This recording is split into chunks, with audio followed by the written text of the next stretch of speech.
Anti വീഡിയോയിൽ കണ്ടിട്ടുണ്ടോ? ഇല്ല. മക്കളേക്ക് അടുത്തോട്ട് വരാമോ? അത് വെച്ചോ, മോന്റെ കയ്യിൽ വെച്ചോ. മോനെ നോക്കിക്കോ, മടക്കൈ ബുക്ക് മടക്കി വെച്ചേ. അത് ഇത് അമ്മയുടെ കൊടുക്കും, ഇത് രണ്ടും അമ്മയുടെ കൊടുക്കും. ഇങ്ങോട്ട് വാ, മോളിക്ക് വന്നേ, അടുത്ത് വന്നേ. നമ്മള് പുറമേന്ന് വാങ്ങുന്ന സാറേ സാധാരണ സ്കെച്ച്, നോർമൽ പെൻ. നമ്മൾ എങ്ങനെ ഊതിയാലും ഇത് വരാറില്ല. ഓക്കെ ഭാവിച്ചി, ഇതിനകത്തേക്ക് മക്കള് പേന വെക്കണം. കണ്ടോ? ഇത് വെച്ചിട്ട് നന്നായിട്ട് അടയ്ക്കണം, വായിൽ വെക്കണം. ഊതാൻ അറിയാലോ? അറിയാം. ബലൂൺ ഊതുന്നത് പോലെ നമ്മളെ ചിത്രങ്ങൾ വെക്കുക, ചിത്രങ്ങളിലേക്ക് ജസ്റ്റ് ഊതി കൊടുക്കുക. പെയിന്റിങ് ചെയ്യാനായിട്ട് യൂസ് ചെയ്യാം.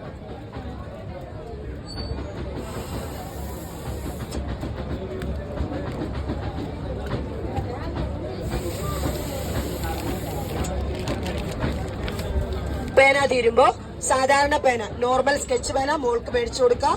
ഇതൊരിക്കലും അടിച്ചു പൊട്ടിക്കരുത്, കടിച്ചു പൊട്ടിക്കരുത്. റീഡ് ചെയ്ത് പിന്നെ യൂസ് ചെയ്യാം.